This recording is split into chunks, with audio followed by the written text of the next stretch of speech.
Townships పెడతాం. ఇటువంటివన్నీ చేస్తే green industrial estates. So, definitely economy of the సిటీతో పాటు చాలా గ్రోత్ వస్తుంది. ఎందుకంటే మీరు ఎకోసిస్టమ్ పెరుగుతాకి ఈ ఫ్లైట్స్‌కి, ఈ కొత్త ఫ్లైట్స్‌కి, కొత్త ట్రైన్స్‌కి అనుగుణంగా 2,00,000 కోట్లు పెట్టి 2,00,000 క్రోర్స్ ఎన్‌టీపీసీ వాళ్ళు హైడ్రోజన్ ప్లాంట్ పెట్టి గ్రీన్ హైడ్రోజన్. పక్కనే ఆర్సిలర్‌మిట్టల్ కూడా 1,30,000 కోట్లు పెట్టి వాళ్ళు స్టీల్ ప్లాంట్ పెడతారు. దాని పక్కనే బల్క్ డ్రగ్ ఫార్మా పార్క్ ఒకటొస్తుంది. సో, ఇన్ని major investments are coming in and around Vizag అని. ఇది కాకుండా మీరు అమరావతికి కూడా చూస్తే సెంట్రల్ గవర్నమెంటు అంటే ఇన్వెస్టర్స్‌కి ఎప్పుడు హ్యాపీ అవుతారంటే సెంట్రల్ గవర్నమెంట్, స్టేట్ గవర్నమెంట్ కలిసి పనిచేస్తారండి. సో, అమరావతిలో they have given 15,000 crores central government. ఇష్టమే కాకుండా World Bank, Asian Development Bank already release చేశారు లోన్ కింద. హడ్కోలు ఇంకో 11,000 కోట్లు. మీరు ఎవరికి తెలియని 11,000 కోట్లు, 26,000 కోట్లు అమరావతికి ఆల్రెడీ రిలీజ్ అయిపోయింది. పోలవరంకి 10,000 క్రోర్స్, విశాఖపట్నం స్టీల్ ప్లాంట్‌కి 11,500 కోట్లు ఇచ్చారు. ఇది కాకుండా అమరావతి చుట్టూరు రింగ్ రోడ్డుకి గతంలో ల్యాండ్ ఎక్విజిషన్ స్టేట్ గవర్నమెంట్ డబ్బులు లేవంటే ఇప్పుడు నితిన్ గడ్కరీ గారు నేషనల్ మినిస్ట్రీ ఆఫ్ హైవేస్ నుంచి ఆయన 19,000 కోట్లు they agreed to fund the outer ring road Amaravati. అలాగే IT capitals Hyderabad and Bengaluru. Amaravati నుంచి expressway to Bengaluru, express highway to Hyderabad. ఇంచుమించు 2 16,000 నుంచి 20,000 కోట్లు అవుతున్నాయండి. ఆ రెండిట్లు కూడా మినిస్ట్రీ ఆఫ్ హైవేస్ చేస్తున్నారు.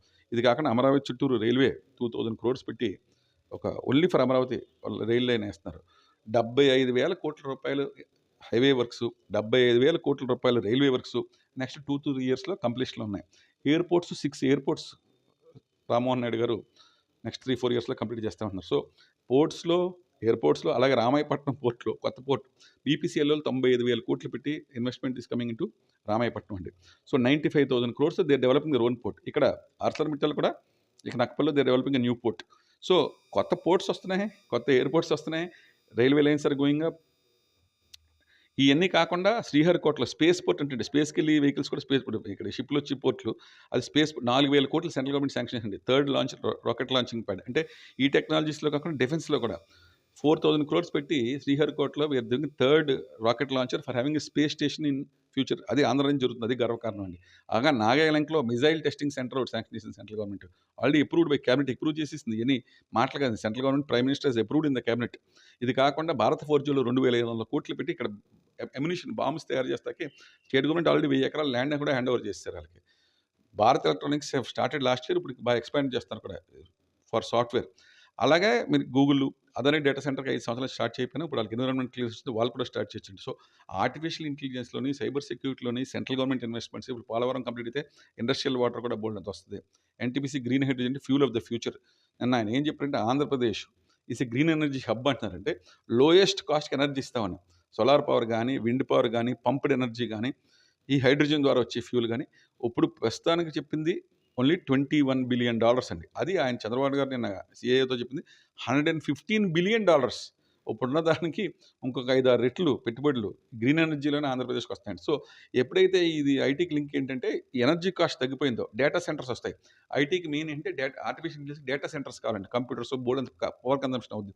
So, when able to provide power at the cheapest rates ఈ డేటా సెంటర్స్ వస్తాయి. డేటా సెంటర్ వస్తే ఆర్టిఫిషియల్ ఇంటెలిజెన్స్ వస్తుంది. సో, దీనివల్ల more employment will happen, more IT companies, more projects will happen. ఇప్పుడు Arcelor steel plant has come, NTPC has come. అలాగే రిలయన్స్ వాళ్ళు 65,000 కోట్లు bio energy పెడతా అంటున్నారు. బీపీసీఎల్ 95,000 క్రోర్స్ పెడతారు. ప్రైవేట్ సెక్టర్‌లో కూడా చాలామంది 500 క్రోర్స్, 1000 క్రోర్స్ పెట్టి వచ్చి చాలా అబౌట్ 7 or 8 ప్రాజెక్ట్స్ మన ఏపీఐసీ శాంక్షన్ చేసిందండి. So, lot has happened in 6 months అండి. కాకపోతే ఆన్ ద గ్రౌండ్ మనకు కనపట్లేదు. నెక్స్ట్ 1 ఇయర్‌లో ఇయన్నీ గ్రౌండ్ అయ్యి డెఫినిట్‌గా we can see miracles happening in Andhra Pradesh అండి. టీసీఎస్‌తో పాటు గూగుల్, అదాని ఈటిలతో అవి పెద్ద కంపెనీలు, స్టార్టప్ కంపెనీలు ఇంకా బోలెడుంటాయి.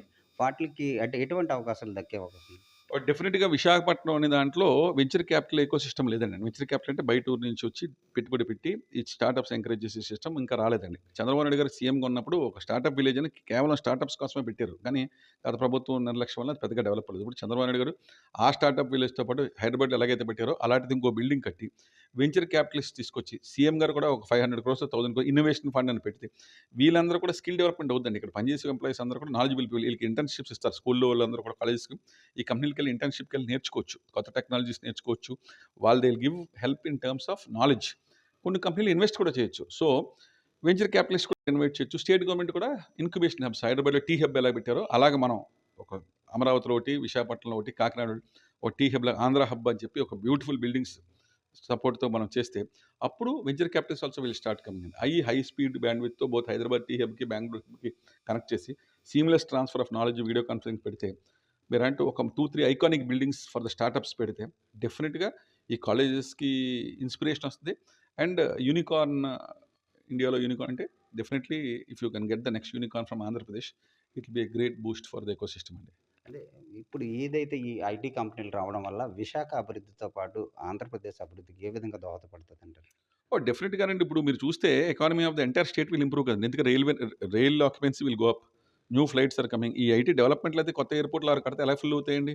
కొత్త రైల్వే లైన్స్ చేసి ఉపయోగం ఏంటి? Outer ring roads AC. So not only IT allied industries కూడా వస్తున్నాయి. ఐటీ ఇండస్ట్రీ వస్తున్నాయి. మిగతా ఇండస్ట్రీ వస్తున్నాయి. ఇప్పుడు ఐటీ ఇండస్ట్రీస్ ఇన్ని ఇండస్ట్రీ వస్తే మంచి స్కూల్స్ వస్తాయి. ఒక 5, 10 మంచి స్కూల్స్ వస్తాయి. మంచి హోటల్స్ వస్తాయి. మంచి ఎంటర్‌టైన్‌మెంట్ ఇండస్ట్రీ వస్తది. టూరిజం పెరుగుద్ది. So it is not only IT. దీనివల్ల హౌసింగ్ రంగం పెరుగుద్ది కదా! మీరు అడిగారు ఆంధ్రప్రదేశ్ ఎలా డెవలప్ అవుద్ది. ఇన్ని మంది ఎంప్లాయ్‌మెంట్ వస్తే వీళ్ళందరూ 2 వీలర్స్ కొంటారు, 4 వీలర్స్ కొంటారు, కార్లు కొంటారు. ఒక ఇల్లు కొంటే ఎన్ని అవుతాయండి? టైల్స్ కానించి, ఎలక్ట్రికల్ ఎక్విప్‌మెంట్ కానించి, రోడ్ డోర్స్ కానించి, పెయింట్స్ కానించి, సిమెంట్ కానించి, స్టీల్ కానించి ఎన్ని సెక్టర్స్ పెరుగుతాయి. సో, ఎంత ఎంప్లాయ్‌మెంట్ క్రియేట్ చేయగలిగితే అంత spill over effect will be on construction industry, on tourism industry, on hotel industry, on travel industry, schools everything will go up కదండీ. So, IT jobs, non IT jobs 2 hand in glove పెరిగితే number of flights will increase, number of trains will increase. Road infrastructure కూడా పెరుగుద్ది కదా! వైజాగ్ నుంచి Bhogapuram 6 lane చేస్తారు. దాన్ని 8 lane చేస్తారు. అలాగే శ్రీకాకుళం నుంచి భోగాపురంలో కొత్తగా సెమీ కండక్టర్స్ ఇచ్చినాయి అనుకోండి. అక్కడ ఫ్రీ ట్రేడ్ జోన్ వచ్చిందనుకోండి.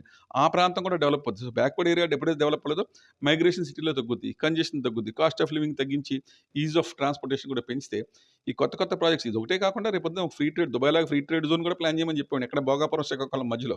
అలాగే విజయనగరం నుంచి భోగాపురం కనెక్షన్ రోడ్ కూడా ఎక్స్పాండ్ చేయమని చెప్పాం. అక్కడ శ్రీ సిటీ లాంటి సెమీ కండక్టర్ చిప్ కంపెనీ కూడా తీసుకొస్తే బావుంటది. సో, ఒక ఐటీతోనే కాదండి. ఇప్పుడు తైవాన్ లాంటి చిన్న కంట్రీ, సౌత్ కొరియా లాంటి చిన్న కంట్రీస్ ఎంతంత గ్రో అయిపోయారండి only on hardware. So, hardware మీద కూడా దృష్టి పెట్టి ఇప్పుడు మనకి శ్రీ సిటీలో ఉంది గానీ అంత ఎక్కువ లేదండి. ఒక సెమీ కండక్టర్ ఇండస్ట్రీ, ఒక చిప్ ఇండస్ట్రీని కూడా తీసుకొచ్చి ఐటీ ఇండస్ట్రీతో పాటు ఈ ఏఐతో పాటు మీరు కోరుకునేది ఐటీ అండ్ ఏఐ. నెక్స్ట్ హార్డ్‌వేర్‌లో కూడా అంత డిమాండ్ ఉంది. చిన్న చిన్న కంట్రీలు ఎన్నో వేల కోట్లు, లక్షల కోట్లు సంపాదిస్తున్నారు. సో, గ్లోబల్ డిస్రప్షన్ ఉంటది వార్స్ వల్ల. దానివల్ల మన దగ్గరే పెట్టి ఇప్పుడు పోర్ట్స్ డెవలప్ అవుతున్నాయి. ఎయిర్‌పోర్ట్స్ డెవలప్ అవుతున్నాయి. రైల్వే డెవలప్ అవుతుంది. సేమ్ ఇప్పుడు ఏఐ ఇన్‌ఫ్రాస్ట్రక్చర్ కూడా కావాలంటే లో కాస్ట్ ఎనర్జీ. ఆంధ్రప్రదేశ్ ఫ్యూచర్ ఎందుకు బావుంటదంటే అండి, ఇండియాలోనే we are the highest growth in green energy అండి. Solar power, wind power, pumped storage. ఇప్పుడు హైడ్రోజన్ వస్తాం వల్ల లోయెస్ట్ కాస్ట్ ఆఫ్ ఎనర్జీ ఎంత పవర్ కావాలితే అంత మంది. దానికి ఈ ఏఐకి గాని, వేరే ఇండస్ట్రీస్ గాని ఎప్పుడైతే హ్యావింగ్ ఎనర్జీ మన దగ్గర ఉందో, దుబాయ్ అది ఎందుకు పెరిగిందండి? పెట్రోల్, డీజిల్ ఉండటం వల్ల. ఇది హైడ్రోజన్ మన ఎన్‌టీపీసీ వస్తే అది ఫ్యూల్ కింద వాడొచ్చు. హెచ్2ఓ అంటే హైడ్రోజన్, ఆక్సిజన్ సెపరేట్ చేసాం అనుకోండి. Hydrogen can be used as a fuel. So, అది పొల్యూషన్ కూడా ఉండదు. సో, ఇట్స్ వెరీ రీజనబుల్ కాస్ట్‌కి వస్తుందనుకోండి గ్రీన్ ఎనర్జీ వల్ల. దానికి పవర్ కావాలి సెపరేట్ చేస్తాక. అది గ్రీన్ ఎనర్జీ ద్వారా వస్తే hydrogen will be the fuel of the future. వాటర్‌లోంచి మీరు ఫ్యూల్ తయారు చేస్తున్నారు. అర్థం చేసుకోండి. అంటే ఎవరికి నీటిలోంచి ఫ్యూల్ తయారు చేస్తే రేపొద్దున కావాల్సిన ఇండస్ట్రీస్‌కి అదే ఫ్యూల్ కింద సప్లై చేస్తే సేమ్ దుబాయ్ ఎలాగ అవుద్దో ఆంధ్రప్రదేశ్ కూడా అలాగే అవుద్దండి. It may take some time but it will happen. Thank you sir. ఏదైతే ఐటీ ఇండస్ట్రీ రావడం వల్ల ఐటీ ఇండస్ట్రీతో పాటు మిగతా ఇండస్ట్రీలు కూడా డెవలప్ అయ్యే పరిస్థితి కనపడుతుంది. ఇదే ముఖ్యంగా విశాఖకైతే రైల్ కనెక్టివిటీ, ఎయిర్ కనెక్టివిటీతో పాటు మిగతా రియల్ ఎస్టేట్ రంగాలు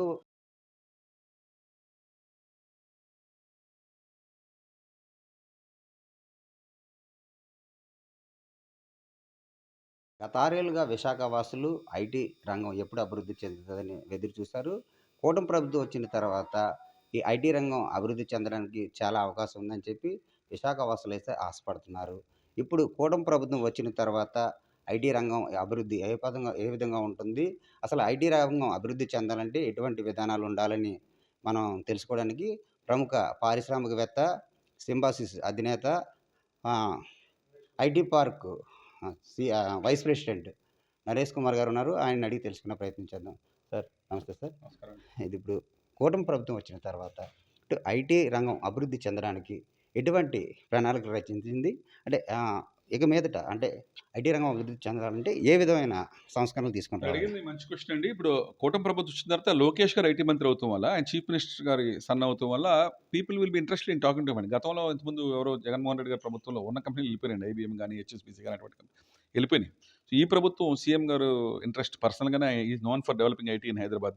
లోకేష్ గారు కూడా అదే ఇంట్రెస్ట్ ఓపెన్‌గా పబ్లిక్‌గా చెప్తున్నారు. We will develop IT and cloud computing, artificial intelligence. వాళ్ళ మాటల్లో కాకుండా డైరెక్ట్‌గా టీసీఎస్ చైర్మన్‌తో కూడా కూర్చొని మాట్లాడి they finalise them to come to Visakhapatnam with 10,000 employees అండి. సో, 10,000 మంది డైరెక్ట్ ఎంప్లాయ్‌మెంట్ వస్తే 30,000 మంది ఇండైరెక్ట్ ఎంప్లాయ్‌మెంట్ వస్తుంది. సో, టీసీఎస్‌తో ఆల్రెడీ ఎంఓయూ కూడా సైన్ అయిపోయిందండి. They are ready to start operations in Vizag. వాళ్ళకి మిలీనియం టవర్‌లో కూడా కొత్త పాలసీ తీసుకొచ్చారండి గవర్నమెంట్. ఏంటంటే ఇప్పుడు ఆంధ్రప్రదేశ్‌లో ఏ ఐటీ కంపెనీ వచ్చినా కూడా గవర్నమెంట్ బిల్డింగ్స్ ఉంటే వాటికి ఫ్రీ ఆఫ్ కాస్ట్ ఇచ్చేస్తాను. గత ప్రభుత్వం 5 సంవత్సరాల నుంచి ఖాళీగా పెట్టుకున్నారండి. కంపెనీ రాలేదు, డబ్బులు రాలేదు. సో, మేమేం చెప్పంటే కనీసం 2 ఇయర్స్ అయినా ఫ్రీగా ఇవ్వండి సార్ అని చెప్తే ఆయన ఏకంగా 5 ఇయర్స్‌కి ఈ టర్మ్ గవర్నమెంట్ టర్మ్ అంతటికి కూడా ఇచ్చారు. అది కాకుండా చాలా మంచి ఇండియాలో ఏ స్టేట్ రాష్ట్ర ప్రభుత్వం ఈవెన్ ఇన్సెంటివ్స్ ఒక ఐటీ కంపెనీ వస్తే ఫ్రీగా 5 సంవత్సరాలు గవర్నమెంట్ బిల్డింగ్ ఇస్తుంతో పాటు రూ. 1,50,000 ఎవ్రీ ఎంప్లాయీ హైర్ చేసి 1 ఇయర్ గాని సాలరీ పే చేస్తే ఈఎస్ఐ, పీఎఫ్ రికార్డ్స్ చూపించి వాళ్ళకి రూ. 1,50,000 కంపెనీకి ఇన్సెంటివ్ ఇస్తున్నారండి. అది కాకుండా ఐటీ ఎంప్లాయీకి కూడా ఒక పనిచేసే ఐటీ ఎంప్లాయీకి హెచ్ఆర్ కానీ, హౌస్ రెంట్‌కి గానీ, వాళ్ళ పిల్లల చదువుకి కూడా అతనికి ఒక 1,50,000 పర్ ఇయర్ ఇన్సెంటివ్ ఇస్తాక రెడీ అయ్యారు. అది కాకుండా ఐటీ ఇన్‌ఫ్రాస్ట్రక్చర్ డెవలపర్స్ ఎవరైతే ఐటీ బిల్డింగ్ కడతారో, ఒక బిల్డింగ్ కట్టాలంటే బిల్డింగ్‌కి 2,000 అవుద్ది. లోపల ఇన్‌ఫ్రాస్ట్రక్చర్‌కో 2,000, 2,500, రూ. 4,500 ఎస్ఎఫ్టీ అవుద్దండి. అపార్ట్మెంట్ కూడా ఇంచుమించు అదే స్టేట్ గవర్నమెంట్ రూ. 2,000 డైరెక్ట్‌గా సబ్సిడీకి ఇచ్చేస్తంటున్నారు. ఎవరైనా ఐటీ కోసం బిల్డింగ్ కడితే డైరెక్ట్‌గా రూ. 2,000 గ్రాంట్ కింద ఇస్తా ఉంటున్నారు. సో, అది అమేజింగ్ అండి. ఆయన చేయగలిగితే గనుక ఇండియాలో మీరిప్పుడు చంద్రబాబు నాయుడు గారు ఫైనాన్షియల్ సర్వీస్ సెంటర్ గాని వైజాగ్‌లో పెట్టి, ఒక ఇన్స్యూరెన్స్ కంపెనీస్‌ని, బ్యాంక్స్‌ని పెట్టి ఒక 20,00,000 చదరపు అడుగు కట్టి ఎవరైనా డెవలపర్‌కి ఇచ్చి ఇన్సెంటివ్ ఇస్తే మీకు ఓవర్‌నైట్ 25,000-50,000 జాబ్స్ క్రియేట్ అయిపోతాయండి సిటీలో. ఒక ఫైనాన్షియల్ సర్వీస్ సెంటర్, ఒక 10 ఇన్స్యూరెన్స్ కంపెనీస్, 10 బ్యాంక్స్‌ని ఒక మంచి సెంట్రల్ బిల్డింగ్ కట్టి, అందులో స్పోర్ట్స్ కాంప్లెక్స్ కట్టి, వాళ్ళకి ఫుడ్ కోర్ట్స్ కట్టి, ఒక మంచి play area for the children కట్టి, ఇటువంటి ఇండియాలో ఎక్కడా లేనంత మంచి కాంప్లెక్స్ డిజైన్ చేసి, అంటే ఎంప్లాయీస్ వెల్ఫేర్, వాళ్ళ పార్కింగ్ ఇప్పుడు ఎక్కడ మీరు వైజాగ్‌లో చూస్తే ఏ ఇన్స్యూరెన్స్ కంపెనీలో గాని, బ్యాంక్స్‌లో గాని పార్కింగ్ ఉండదు, ఫుడ్ కోర్ట్స్ ఉండదు, స్పోర్ట్స్ లేదు, ఫిజికల్ ఫిట్‌నెస్ పోతుంది. సో, వాళ్ళకి ఫిజికల్ ఫిట్‌నెస్ పెంచుకుంటానికి ఫిజికల్ కోర్ట్స్ పెట్టి, ఫుడ్ కోర్ట్స్ పెట్టి, ప్లే ఏరియాస్ పెట్టి, చిల్డ్రన్‌కి కూడా ప్లే ఏరియాస్ పెట్టి, స్పోర్ట్స్ ఏరియా కట్టి, ఇలాగా ఒక 20,00,000 ఫైనాన్షియల్ సిటీ అని కట్టి, ఇటువంటి ఇన్‌ఫ్రాస్ట్రక్చర్ అంతా ఈ ఉన్న పాలసీలో ఇన్సెంటివ్ ఇస్తే ఇన్‌ఫ్రాస్ట్రక్చర్ డెవలపర్స్ వస్తారు, ఉన్న కంపెనీస్ వస్తాయి, ఎంప్లాయీస్ కూడా వస్తారండి. దీంతో పాటు విశాఖపట్నం సిటీ ఇన్‌ఫ్రాస్ట్రక్చర్ కూడా పెంచమంటున్నామండి. ఎలాగంటే ఇప్పుడు వైజాగ్ రైల్వే జోన్ అలొకేట్ చేశారు. ప్రధానమంత్రి గారు వచ్చి he has laid the foundation stone. Railway zone building కడతాక 2 ఇయర్స్ పట్టినా ఇమ్మీడియేట్‌గా ఆపరేషనలైజ్ చేసి విశాఖపట్నం నుంచి కొత్త ట్రైన్స్ కావాలి మనకు. ఒక 10 కొత్త ట్రైన్స్ తీసుకొస్తాం. అలాగే భోగాపురం ఎయిర్‌పోర్ట్ దాన్ని ఇమ్మీడియేట్‌గా 6 నెలల హెడ్ ఆఫ్ షెడ్యూల్‌లో ఉందండి. ఉన్న ఇండియాలో ఉన్న ఇన్‌ఫ్రాస్ట్రక్చర్ ప్రాజెక్ట్‌లో రోజుకి 3,500 మంది పనిచేస్తున్నారు. 6 months ahead of schedule complete చేసేస్తున్నారు. సో, దానికి కోస్టల్ కారిడార్ రోడ్ ఏయటం, అలాగే వైజాగ్ మెట్రో రోడ్‌లు ఏయటం, ఈ 10 ఇంటర్నల్‌గా 15 రోడ్లు మున్సిపల్ కార్పొరేషన్ సిటీని డీకంజెస్ట్ చేస్తాండి. ఆ రోడ్స్ కంప్లీట్ చేయటం. 12 ఫ్లైఓవర్లు ఉన్నాయి ఎయిర్‌పోర్ట్‌కెళ్తాకి. మీరు అక్కడి నుంచి పరవాడ నుంచి చూస్తే. ఆ ఫ్లైఓవర్లు కంప్లీట్ చేయడం. సో, సిటీ ఇన్‌ఫ్రాస్ట్రక్చర్ అంతా కూడా డెవలప్ చేసి cost of living in the city కూడా తగ్గించి, అంటే కొంచెం పెట్రోల్ రేట్లు, కరెంట్ రేట్లు, ప్రాపర్టీ రేట్స్ ఇటువంటివన్నీ కూడా తగ్గించి కాస్ట్ ఆఫ్ లివింగ్ అనేది తగ్గితే చాలామంది ఐటీ ఎంప్లాయీస్ వస్తారండి. సో, ఒక అద్భుతమైన ఐటీ పాలసీ తీసుకొచ్చారు. గత ప్రభుత్వం 5 సంవత్సరాల నుంచి ఇన్సెంటివ్స్ ఇవ్వలేదు. ఈ ప్రభుత్వం వెంటనే త్వరలో క్లియర్ చేస్తా అంటున్నారు. సో, ఇవ్వాల్సిన ఇన్సెంటివ్స్ ఇచ్చేసి ఈ infrastructure development, city infrastructure develop, metro rail కాడ్నుంచి, ఫ్లైఓవర్స్ కాడ్నుంచి ఇంటర్నల్ రోడ్స్ కడతాం. విశాఖపట్నం చుట్టూరు ఒక ఔటర్ రింగ్ రోడ్ కడతాం. ఇటువంటి అక్కడ శాటిలైట్ టౌన్‌షిప్స్